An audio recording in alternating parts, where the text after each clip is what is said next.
Menteri Keuangan Purbaya Yudi Sadewa akan menutup akses importir ilegal.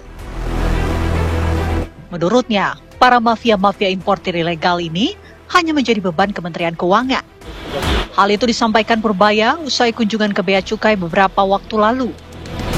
Menurutnya, sistem monitoring Bea Cukai belum berjalan baik dan masih bisa dikembangkan ke arah yang lebih baik. Purbaya menargetkan dalam waktu setahun ke depan, sistem monitoring di Bea Cukai bisa lebih baik lagi. Selain itu, Purbaya juga menyoroti impor baju bekas ilegal yang kerap merugikan negara. Menurutnya, keuangan negara banyak digunakan untuk kegiatan pemusnahan barang ilegal serta memberi makan mafia importir ilegal yang dihukum penjara. Purbaya menjelaskan akan mengubah hukum bagi importir nakal, yaitu mengenakan denda selain hukuman penjara. Bagaimana Purbaya dan jajarannya bisa memberantas mafia importir ilegal yang sudah menjadi jamur bagi negara? Apakah langkah ini menjadi angin segar bagi para pengusaha UMKM?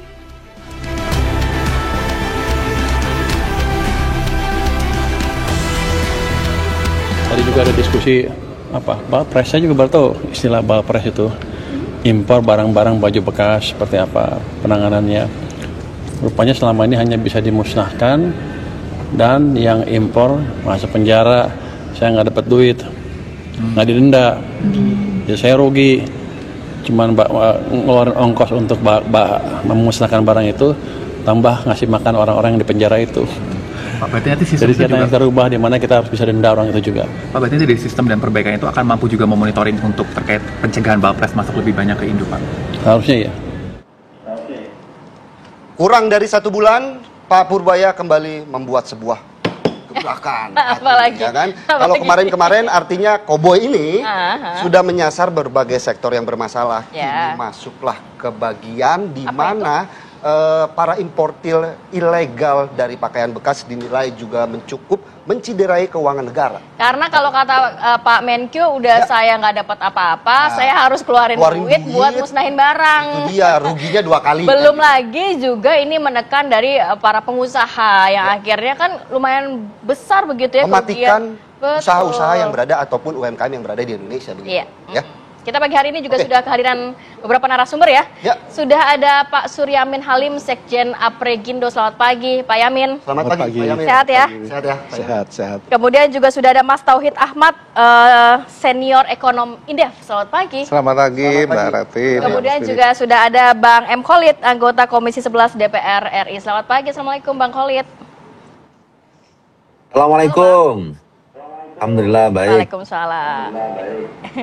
Oke, saya mau ke Mas Tauhid Ahmad dulu deh, penasaran nih sebenarnya kan kita tahu sudah ada Permendak yang juga melarang hal tersebut beberapa tahun, 2 tahun kalau nggak salah, 2 tahun lalu ini sempat ramai juga. Tapi saat ini menjadi gebrakan baru juga untuk Menkyu yang baru, bagaimana nantinya tidak ada lagi barang importir ilegal yang masuk ke Indonesia, khususnya untuk barang bekas baju dan lain sebagainya. Tapi selama ini gimana sih sebenarnya? Gambarkan ke kita mekanismenya, perizinannya dan lain sebagainya, kok bisa sampai lolos cukup lama dan merugikan negara? Ya, jadi persoalannya sebenarnya bukan persoalan baru ya. Menteri Keuangan yang sebelumnya juga seringkali menyampaikan ini, termasuk Menteri Perdagangan ya, soal impor ilegal begitu ya. Memang sudah ada betul. Untuk mekanismenya biasanya para importir ya untuk mendapatkan barang itu harus memenuhi kuota, ada batasan tertentu. Jenis barang, spesifikasi, kode HS dan sebagainya begitu. Dan beberapa barang memang harus kena bea begitu ya, bea masuk dan sebagainya. Karena kuota terbatas ya banyak yang mencari jalan masuk ya, apakah banyak modusnya lah begitu. Ada yang memang melalui jalur-jalur yang katakanlah non pelabuhan atau pelabuhan yang pengawasan, jalur tikus begitu ya. Ada yang memanipulasi kode HS-nya, kode spesifikasi barang. Ada kerjasama dengan Ordal nggak sih? Kita belum tahu, tapi bisa jadi itu harus ditelusuri lah. Karena kan terutama yang jalur resmi kan sudah ada begitu. Dan memanfaatkan juga jalur hijau yang pemeriksaannya rendah begitu. Itu bisa saja terjadi. Atau misalnya underprice, harganya itu di bawah begitu dari harga resmi, sehingga yang ilegal ini bisa masuk. Jadi memang banyak hal pintu peluang ya. karena kita secara geografis sangat luas, ya banyak hal bisa ditempuh, termasuk memanfaatkan regulasi yang ada ya.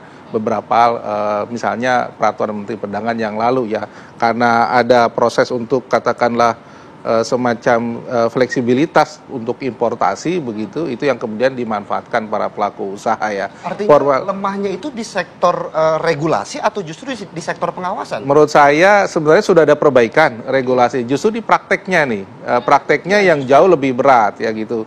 Sebenarnya kalau misalnya yang baju bekas thrifting, menurut saya itu jauh lebih kecil dibandingkan yang masih bagus atau masih baru begitu. Karena untuk misalnya harga, misalnya tekstil begitu, harganya sudah nggak masuk akal ya kalau Mbak Rati, Mas Philip lihat di e-commerce, harganya murah sekali gitu. Jadi kalau diproduksi di sini, kalau ada bea masuk, itu harusnya lebih bisa bersaing gitu. Nah ini kan berarti kan ada problem di kita di pengawasan itu yang sulit begitu. Bahkan kalau kita lihat sebenarnya mudah sekali menemukan produk ini legal dan tidak ilegal ya.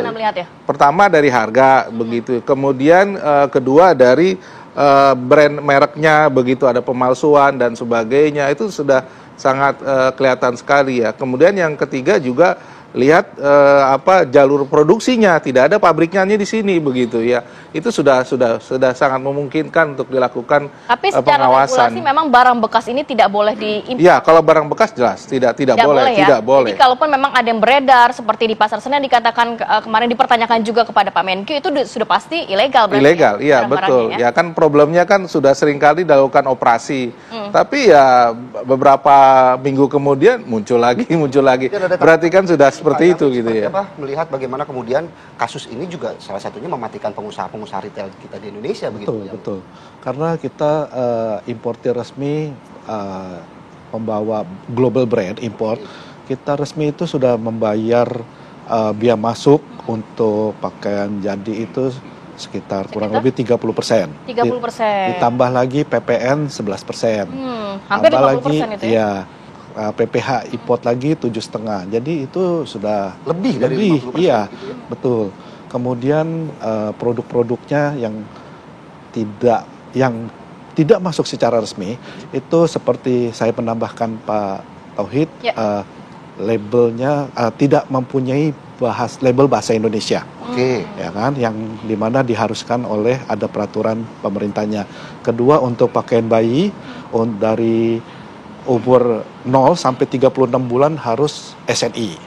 Kalau kita tidak ada. Kalau kita lihat di pasaran, kita ada coba beli, bandingkan, dan kita lihat itu tidak ada bahasa Indonesianya, tidak ada bukan SNI. hanya baju bekas, tapi juga ada baju yang memang masih baru begitu. Betul, baju baru betul. Dan harganya murah sekali dibandingkan harga yang di toko. Memang tidak, karena murah. Sudah pasti mereka tidak bayar biaya masuk resmi, juga tidak ada bayar yang namanya HAKI, hak kekayaan intelektual. Artinya juga kemudian bagaimana pengusaha-pengusaha retail ini menyikapi atau menanggapi dari kasus maraknya barang importir ilegal seperti itu? Oh, kami sudah roadshow, kita kunjungin ke beberapa kementerian juga, perdagangan, perindustrian maupun yang lain. Kita memberikan sampel-sampel, membandingkan mana yang produk global yang resmi dengan yang tidak resmi. Nah, jadi itu jelas berbeda sekali dari harga, dari bahan. Dan pernah ada pelaporan nggak dari teman-teman pelaku usaha kepada Kementerian Keuangan atau ke kementerian yang terkait? Kalau nggak salah ada satgasnya juga kan ya? Betul, 2024 ya? Iya, betul, ada satgasnya, tapi setahu saya satgasnya sudah tidak diperpanjang ya sekarang. Itu ada, kita sudah laporkan, Menteri Perdagangan juga mau koordinasi dengan Komdiji sekarang, bahwa yang jual-jual online harusnya tidak diperbolehkan menjual barang ilegal atau merek palsu ya. Gitu. Perkembangan zaman artinya juga salah satu yang menjadi tantangan untuk menghadapi ini ya. Betul gitu, Pak, iya betul. Tapi bagaimana kemudian suara-suara dari pengusaha retail sendiri menanggapi bagaimana ini maraknya kasus ini? Apakah memang mereka tuh biasanya rugi dari sisi mana? Apakah memang dari persaingan penjualan yang mereka tidak mampu ikuti atau seperti apa? Sebetulnya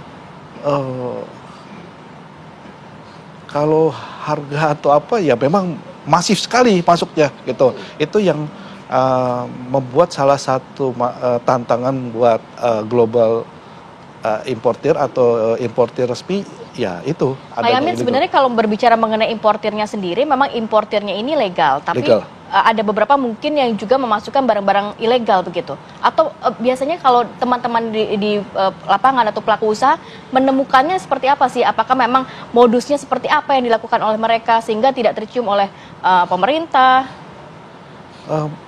Kalau kami lihat, kami Global Brand tidak berani melakukan illegal import karena kalau ketahuan kita pasti akan di blacklist. Kena sanksi. Iya. Kedua juga akan mencederai nama besar brand-brand luar. Yang illegal ini ya biasa memang di lapangan masuknya memang kalau menurut saya memang pengawasannya kurang. Pengawasannya kurang. Ya. Iya. Baik. Saya mau ke Bang Holid. Bang Holid, bagaimana kemudian menanggapi kiprah dari Pak Purbaya sendiri yang kali ini justru menyasar kepada kasus impor baju bekas ilegal, yang mana memang salah satu kegiatan ini juga cukup menciderai keuangan negara kita. Pengawasan dari DPR sejauh ini seperti apa, Bang?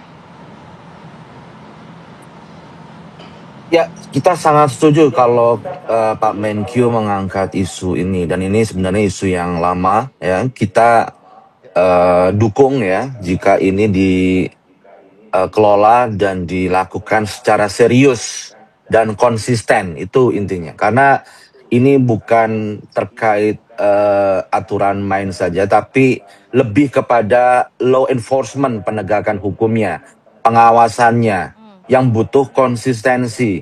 Jadi dengan adanya seperti ini bukan hanya hilangnya penerimaan negara, potensi penerimaan negara yang hilang, tapi industri dalam negeri terdampak ya.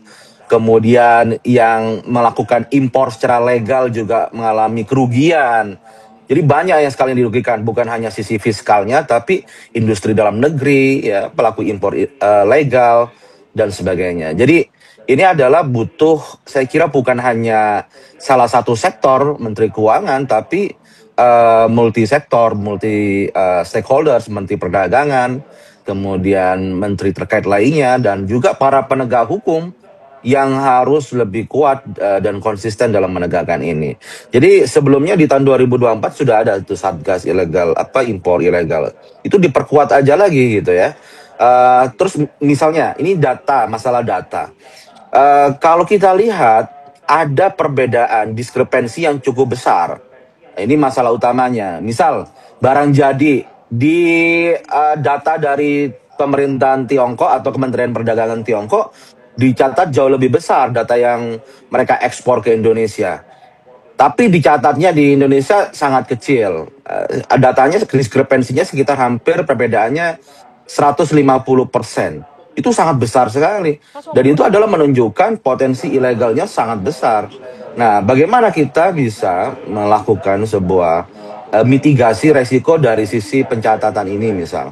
Kan itu bisa kita kerjasama dengan pihak yang otoritas di mitra dagang kita.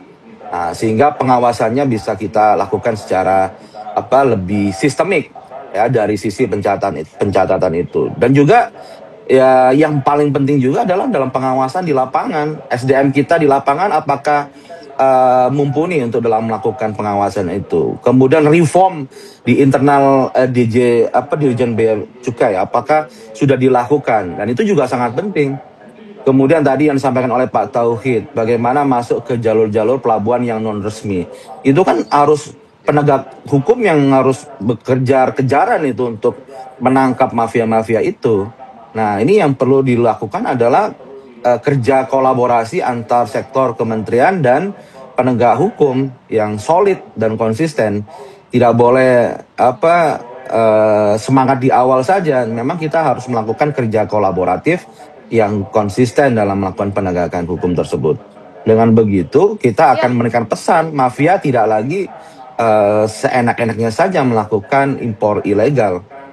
Dan juga pengawasan dalam proses penjualan di marketplace, di pasar itu data yang saya dapat sekitar 40% itu banyak sekali barang-barang ilegal, hampir mencapai 40% ya, yang tidak ada SNI-nya, artinya itu terindikasi ilegal. Dan ini harus juga ditertibkan ya, dan karena itu merugikan industri kita dan merugikan masyarakat juga, demikian. Baik, Bang Lid, nanti juga mungkin saya ingin mendalami juga terkait dari regulasi, apakah dari DPR ini akan mendorong regulasi yang cukup kuat, karena Pak Menkyu mengatakan sejauh ini dari Kementerian Keuangan hanya mengeluarkan uang untuk pemusnahan, sedangkan sanksi untuk para pelaku ini tidak tegas, sehingga tidak ada efek jera. Nanti akan seperti apa ya, kita juga akan kembali berbincang dengan dua narasumber lainnya, tapi sesaat lagi tetap bersama kami di Apa Kabar Indonesia Pagi. Kembali di Apa Kabar Indonesia Pagi, melanjutkan pertanyaan Ratih ke Pak Holid tadi terkait bagaimana kemudian Menteri Keuangan Purbaya juga menggarisbawahi terkait kasus impor baju bekas ilegal yang cukup menciderai keuangan negara, di mana Pak Holid Purbaya juga menanggapi bahwa ini aturan atau regulasi ada yang harus dikembangkan atau diperketat. Selain memusnahkan yang tentunya juga mengeluarkan keuangan negara, tetapi juga ada sanksi administratif berupa denda bagi para pelaku impor baju bekas ilegal. Jadi begitu? jangan cuma blacklist aja Bang, biar ada efek jerahnya begitu. Apakah regulasinya harus diperketat? Saya kira bagus juga kalau memang ada revisi di aturan. Misal tadi disampaikan ada sanksi ekonomi atau denda kepada korporasi yang melakukan impor ilegal.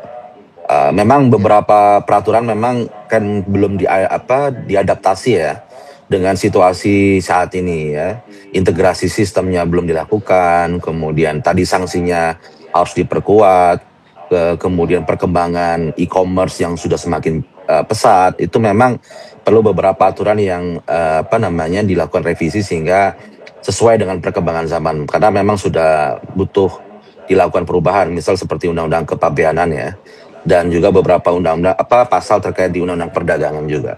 Tapi di sini sebenarnya dalam jangka pendeknya itu adalah penguatan dari tadi yang tadi Satgas tadi sudah dibuat, itu dikuatkan lagi aja, karena ini bukan hanya tugas Kementerian Keuangan, ada Kementerian Perdagangan di sana ya, dan juga aparat-aparat para penegak hukum, sehingga multisektor gitu. Kemudian dibuat kerja kolaborasi di sini.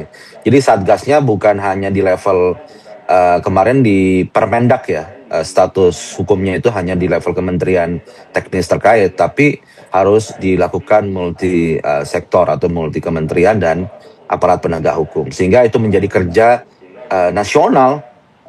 Ini saya pikir yang lebih penting ya. Undang-undang ada yang mau direvisi, oke, disesuaikan gitu ya. Peraturan-peraturan apa yang mau disesuaikan, oke. Tapi yang lebih penting adalah konsistensi penegakan hukumnya. Ya, dengan begitu mafia impor ilegal ini bisa kita berantas. Ya, kalau kita setengah hati, ya, pukulan yang tidak mematikan itu justru akan memperkuat nantinya. Ya, kita harus pukulan kita itu harus mematikan gitu ya, bukan justru menguatkan. Jadi kita harus serius, tidak boleh setengah hati dalam menuntaskan dan memberantas mafia impor ilegal ini. Baik, Mas Tauhid, kalau berbicara mengenai berantasnya ini kan memang dari hulu ke hilir ya, regulasi dibenahi, sanksinya harus ada. Kemudian juga sempat dipertanyakan kepada Pak Menkyu nanti bagaimana nasib dari UMKM yang ternyata kerjaannya di situ, kerjaannya adalah berjualan barang-barang import yang ternyata ilegal. Nah, harus dipikirkan juga tuh bagaimana nasib-nasib mereka dan apa solusi ke depannya. Ya, saya kira memang pertama ya soal regulasi tentu saya sepakat harus tegas begitu ya.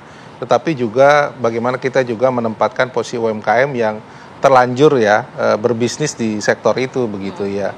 Menurut saya ya harusnya dikoneksikan dengan antara pelaku industrinya dengan pelaku tradernya. Nah, memang yang kita lihat apakah memang ini kan kadang-kadang importer langsung, tapi dia tidak dihubungkan dengan pelaku industri yang menghasilkan produk-produk berkualitas bagus. Misalnya kasusnya kan pelaku misalnya untuk industri sepatu.